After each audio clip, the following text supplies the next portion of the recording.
തൊടുപുഴയിലെ ബിജുവിന്റെ കൊലപാതകത്തിൽ ഒന്നാം പ്രതി ജോമോനെ വീണ്ടും അന്വേഷണ സംഘം കസ്റ്റഡിയിലെടുക്കും. ജോമോന്റെ ഭാര്യയെയും പ്രതി ചേർക്കും. അതേസമയം ജോമോൻ നൽകിയ കൊട്ടേഷൻ എന്ന മരിക്കും വരെ ബിജു അറിഞ്ഞിരുന്നില്ല എന്ന രണ്ടാം പ്രതി ആഷിഖ് മൊഴി നൽകി. ജെയിനിസ് രാജുവാണ് വിശദാംശങ്ങളുമായി നമുക്കൊപ്പം ചേരുന്നത്. Jain, good morning. കേസുമായി ബന്ധപ്പെട്ട കൂടുതൽ കാര്യങ്ങളിലേക്ക് കടക്കുകയാണല്ലോ, എന്താണ് വിശദാംശങ്ങൾ?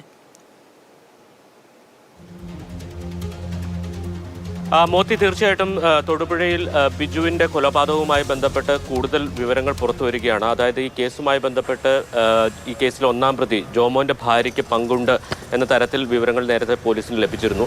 അതിന്റെ അടിസ്ഥാനത്തിൽ ജോമോന്റെ ഭാര്യയെ പ്രതി ചേർക്കുന്നതുമായി ബന്ധപ്പെട്ട അന്വേഷണത്തിലേക്ക് പോലീസ് കടന്നു എന്നുള്ളതാണ് മനസ്സിലാക്കുന്നത്. ഇതിന്റെ ഭാഗമായിട്ടാണ് ജോമോനെ വീണ്ടും പോലീസ് കസ്റ്റഡിയിൽ ആവശ്യപ്പെട്ട് അപേക്ഷ നൽകാൻ ഒരുങ്ങുന്നത്. അടുത്ത ദിവസം തന്നെ ഇതുമായി ബന്ധപ്പെട്ട അപേക്ഷ പോലീസ് കോടതിയിൽ നൽകും.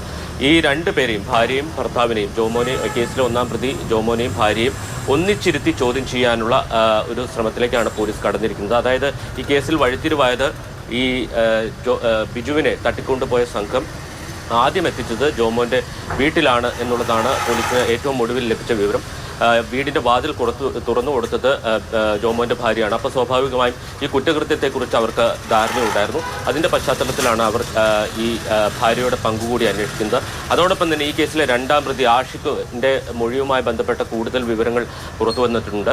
അതിൽ ഈ കൊട്ടേഷൻ സംഘം തട്ടിക്കൊണ്ടു പോകുന്ന ഘട്ടത്തിലൊന്നും ഇതിന്റെ പിന്നിൽ ജോമോനായിരുന്നു എന്ന് ബിജു അറിഞ്ഞിരുന്നില്ല എന്നുള്ള വിവരങ്ങളാണ് പുറത്തു വന്നിരുന്നത്. കാരണം ഈ കൃത്യം നിർവഹിക്കുന്ന സമയത്ത് ജോമോൻ മാസ്ക് ധരിച്ചിരുന്നു. ഇതിനു പുറമെ ശബ്ദം മാറ്റിയാണ് അന്നേരം സംസാരിച്ചത്. അതുകൊണ്ട് കൊല്ലപ്പെടുന്നതുവരെ ഇത്തരത്തിൽ തൻ്റെ മുൻ ബിസിനസ് പങ്കാളിയാണ് ഈ കുറ്റകൃത്യത്തിലേക്ക് അല്ലെങ്കിൽ കുറ്റകൃത്യത്തിന് നേതൃത്വം നൽകുന്നത് എന്ന് ബിജു അറിഞ്ഞിരുന്നില്ല എന്ന വിവരങ്ങൾ കൂടി പുറത്തു വരുന്നുണ്ട്. മോത്തി. ശരി.